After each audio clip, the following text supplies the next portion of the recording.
வணக்கம் நண்பர்களே. இன்னொரு இனிய காலை பொழுதில் தீதும் நன்றும் நிகழ்ச்சியில் உங்களை சந்திப்பதில் மிக்க மகிழ்ச்சி அடைகிறேன்.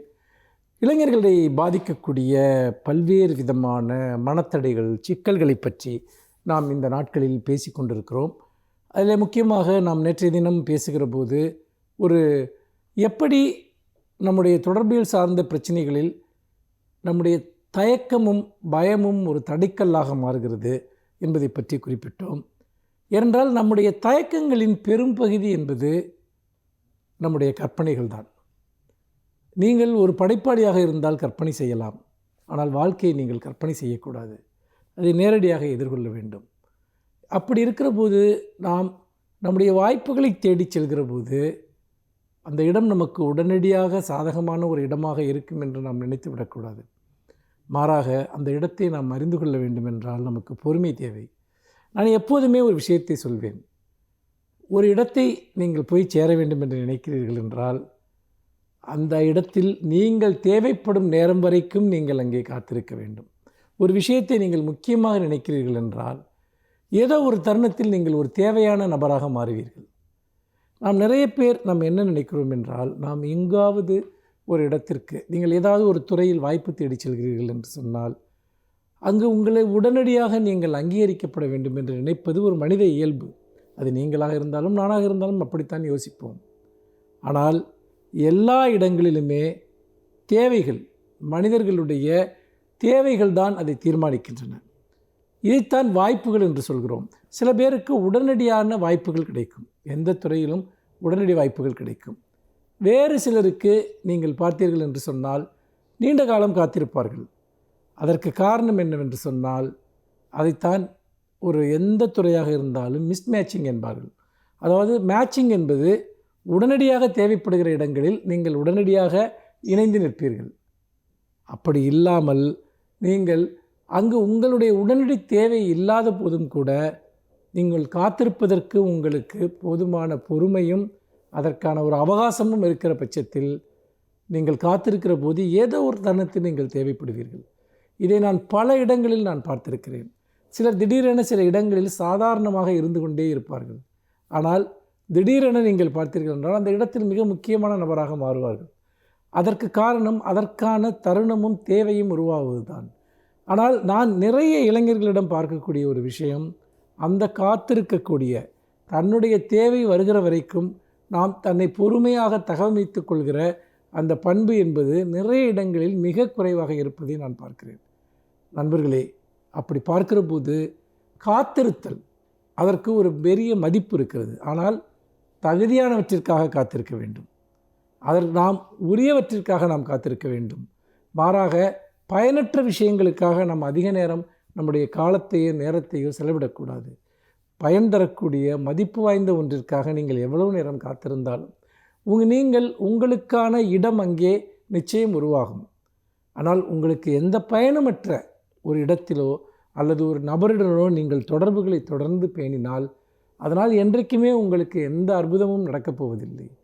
இது அனைத்தையும் நாம் இங்கே ஏன் சொல்கிறேன் என்று சொன்னால், நாம் நம்முடைய வாய்ப்புகளை ஏன் இழக்கிறோம் என்று சொன்னால், எதெல்லாம் நம்முடைய தயக்கங்களுக்கு காரணமாக அமைகிறது என்று சொன்னால், நாம் பொருத்தமற்ற இடங்களை நாம் தேர்வு செய்வது அல்லது பொருத்தமான இடங்களில் பொறுமையற்று போவது. இந்த இரண்டையும் நீங்கள் புரிந்து கொண்டீர்கள் என்று சொன்னால் நாம் இந்த விஷயங்களை எளிதில் கடந்து செல்ல முடியும்.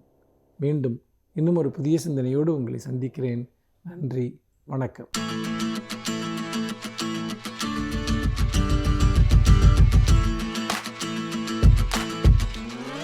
வணக்கம் நேயர்களே, அதாவது நம்முடைய சமுதாயத்தில் பொதுவாக பெற்றோர்கள் நிச்சயித்து தான் நாம் திருமணம் செய்கின்றோம்.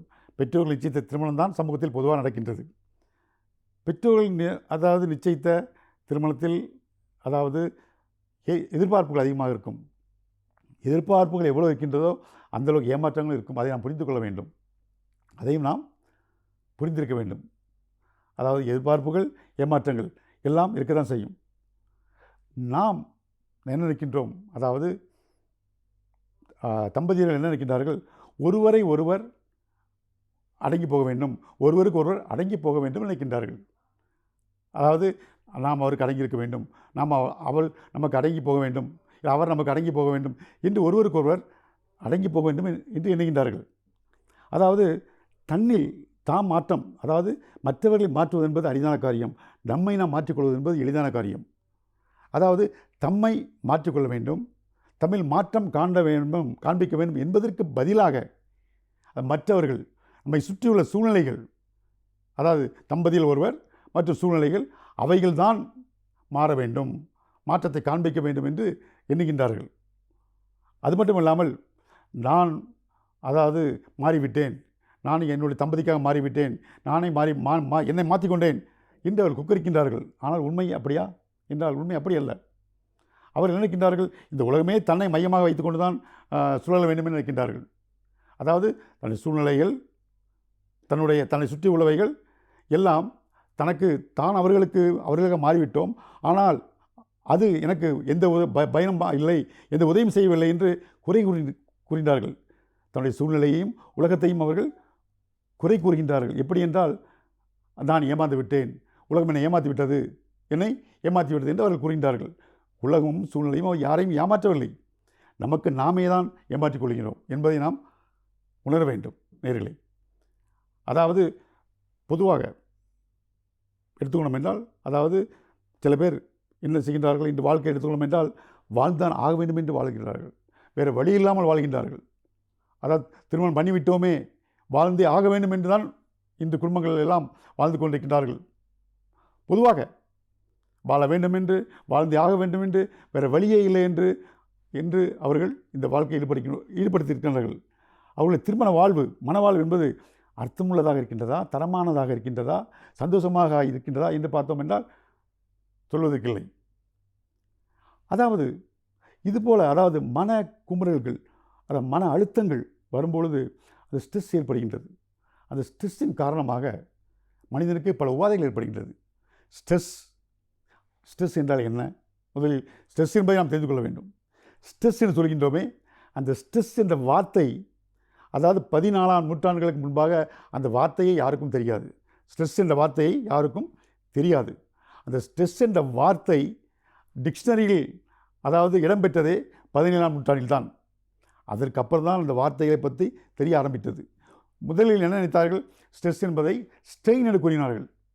அதாவது உடலில் காயம் ஏற்பட்டால் அது ஸ்ட்ரெயின் என்று கூறினார்கள். நாம் சொல்கின்றோம், ரொம்ப ஸ்ட்ரெயின் பண்ணிக்காதப்பா அப்படின்னு சொல்லுவோம். அதுபோல் ஸ்ட்ரெயின் என்று சொன்னார்கள், உடல் காயத்தை ஸ்ட்ரெயின் என்று சொன்னார்கள். அதே ஸ்ட்ரெயின் ஆடைகளில் பட்டோம் என்றால் என்ன? கரை, துணியெல்லாம் ஸ்ட்ரெயின் ஆகிட்டு, மஞ்சள் ஸ்ட்ரெயின் ஆகிட்டு என்று கூறுவார்கள் துணியில், ஆடைகளில்.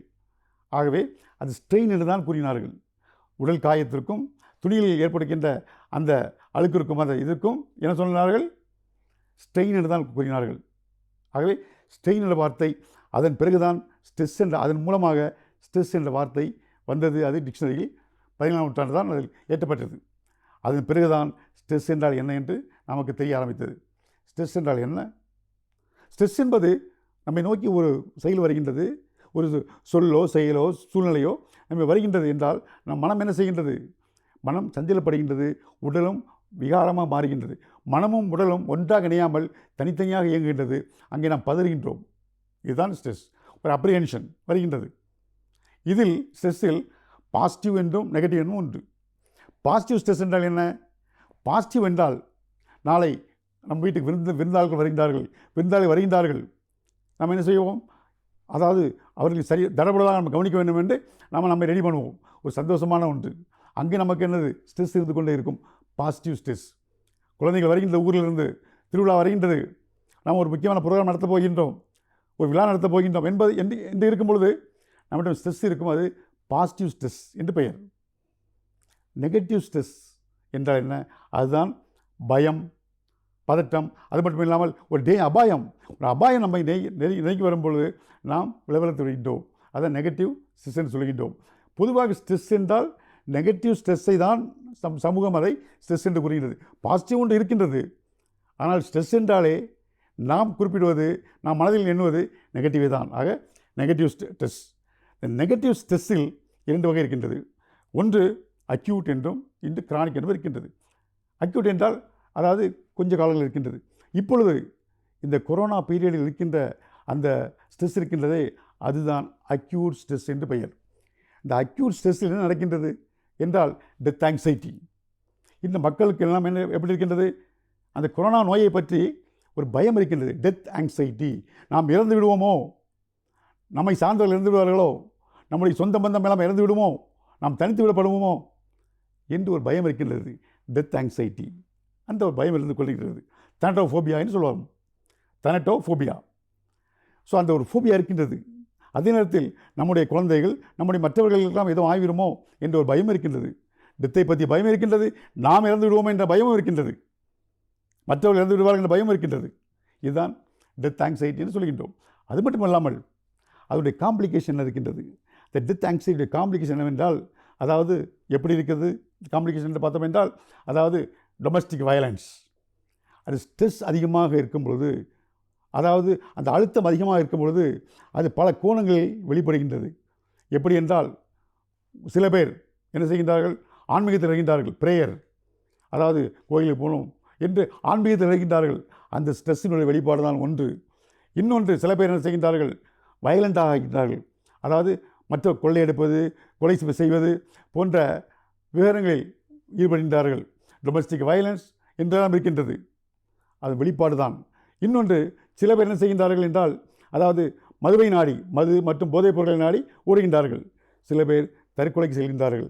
இது அத்தனையுமே அதனுடைய வெளிப்பாடு தான். அந்த அழுத்தத்தினுடைய வெளிப்பாடு தான். பல கோணங்களில் அது சிதறுகின்றது.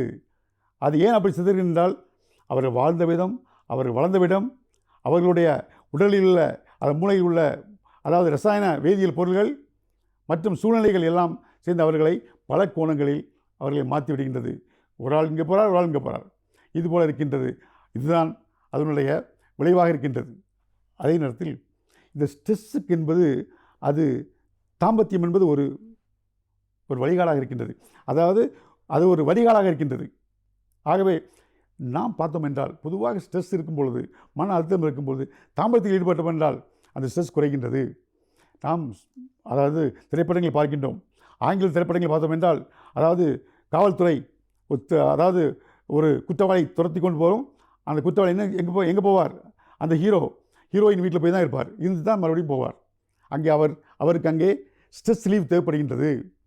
பொதுவாக காவல்துறையினர் குற்றவாளிகளை பிடிப்பதற்கு எங்கே அவர்கள் கணிக்கின்றார்கள் என்றால், அதாவது ஷேடோ போடுகின்றார்கள். எப்படி போடுகின்றார்கள், அவனுடைய காதலி வீட்டுக்கு வருவான், அங்கு அமைதியாக இருந்து ஒளியிருந்து பிடித்து விடுகிறார்கள், எப்படி வருவான் என்று. ஏனென்றால் ஸ்ட்ரெஸ் ரிலீவு அங்கே கிடைக்கின்றது. ஆகவே இதுதான் ஸ்ட்ரெஸ். இந்த ஸ்ட்ரெஸ்ஸுக்கும் அதாவது தாம்பத்தியம் உதவுகின்றது. மற்றவைகளை அடுத்த முறை பார்ப்போம். நன்றி.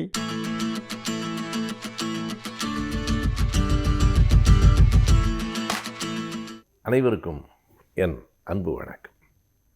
ஆத்திசூடி, கொன்றைவேந்தன் போன்ற நீதி நூல்களெல்லாம் இப்போது பள்ளிக்கூடங்களில் பிள்ளைகளுக்கும் கற்பிக்கப்படுவதில்லை. நம்முடைய மண்ணுக்கும் மக்களுக்கும் ஏற்ற வகையிலான இலக்கியங்கள் மறந்து போய்விட்டன. ரெயின் ரெயின் கோயவே என்கிற லண்டன் மாநகரத்து பாடலை நம் பிள்ளைகள் பாடிக்கொண்டிருக்கிறார்கள்.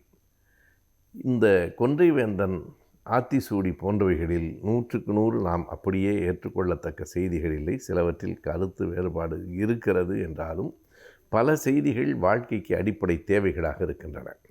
அந்த கொன்றைவேந்தனை படித்து கொண்டே வருகிற போது ஒரு வரி இப்படி சொல்லுகிறது: ஓதலின் நன்றே வேதியர்க்கு ஒழுக்கம் என்று சொல்லுகிறது. ஔவையார் எழுதிய அந்த நூல். ஆத்திசூடி போலவே கொன்றைவேந்தனும். ஆத்திச்சூடி 2 சொற்களால் அமைந்தது. கொன்றைவேந்தன் 4 சொற்களை கொண்ட ஒரு வரி அமையும். அந்த ஒரு வரி இப்படி சொல்லுகிறது: ஓதலின் நன்றே வேதியர்க்கு ஒழுக்கம். படிப்பது, மந்திரம் சொல்லுவது, பூஜை செய்வது இதெல்லாம் சரிதான்.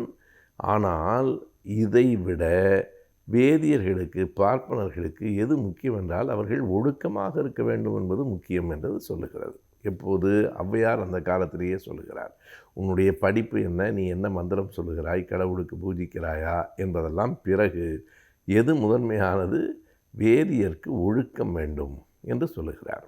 இப்படி சொல்ல வேண்டிய தேவை என்னவாக இருந்திருக்கும் என்று நாம் எண்ணி பார்க்கிறோம். ஒருவரை பார்த்து நீ ஒழுக்கமாக இருக்க வேண்டும். ஔவையார் மட்டுமல்ல, திருமூலர் சொல்லுகிறார், திருவள்ளுவரும் சொல்லுகிறார். பேர்கொண்ட பார்ப்பான் பிராந்தன்னை அர்ச்சித்தால் என்ன ஆகும் என்று திருமூலர் சொல்லுகிறார்.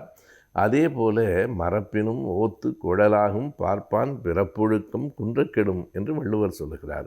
மறந்து போனால் கூட மந்திரங்களையெல்லாம் மறுபடியும் படித்து கொள்ளலாம், ஆனால் ஒழுக்கம் கெட்டுப்போனால் ஒரு நாளும் திரும்ப பெற முடியாது என்று பெயர் சொல்லி, சாதிய பெயர் சொல்லி, பார்ப்பான் பிறப்பொழுக்கம் குன்றக்கெடும் என்கிறார் வள்ளுவர். பார்ப்பன மகனே பார்ப்பன மகனே என்று சங்க இலக்கியத்திலே கபிலரின் பாட்டு இருக்கிறது. ஒன்றை நாம் சிந்திக்க வேண்டும். இன்றைக்கு இருப்பது போல அன்றைக்கு அத்தனை சாதிகள் இல்லை. வள்ளுவர் காலத்திலே இல்லை, கொன்றைவேந்தன் பாடுகிற போதும் திருமூலர் காலத்திலும் சாதிகள் வந்திருக்கலாம். ஆனால் வேறு எந்த சாதியினருக்கும் சொல்லப்படாத அறிவுரை ஒரு சமூகத்திற்கு மட்டும் ஏன் சொல்லப்பட்டிருக்கிறது?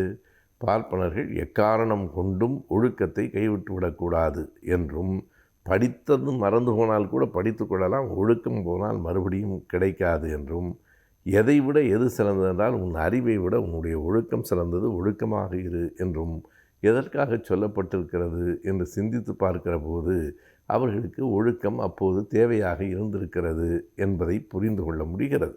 சரி, இன்னொரு கேள்வியும் வருகிறது. நாட்டில் எத்தனையோ சமூகம், எத்தனையோ சாதி இருக்கிறதே, ஏன் ஒரு குறிப்பிட்ட சமூகத்திற்கும் சாதிக்கும் மட்டுமே இப்படி வள்ளுவரும் ஔவையாரும் திருமூலரும் அறிவுரை சொல்கிறார்கள் என்று கேட்டால் அதிலே தான் முக்கியமான செய்தி இருக்கிறது. இந்த சமூகத்தினர் மற்ற சமூகங்களையெல்லாம் ஆதிக்கம் செலுத்துகிற, மற்றவர்களுக்கெல்லாம் மேலே உட்கார்ந்திருக்கிற ஒரு பிரிவினராக அன்றைக்கே இருந்திருக்கக்கூடும். அதனால்தான் நீ எல்லோருக்கும் மேலே உட்கார்ந்து கொள்ள வேண்டும் என்று நினைக்கிறாய். எனவே உனக்கு ஒழுக்கம் என்பது மிக மிக பெரிய தேவை, அதை நீ சரி செய்து கொள்ள வேண்டும் என்று சொல்லியிருக்கிறார்கள். ஒருவனை பார்த்து நீ ஒழுக்கமாக இருக்க வேண்டும் என்று அடிக்கடி எல்லோரும் அறிவுரை சொன்னால் அவன் ஒழுக்கமாக இல்லையோ என்பதுதான் நமக்கு புரிகிறது.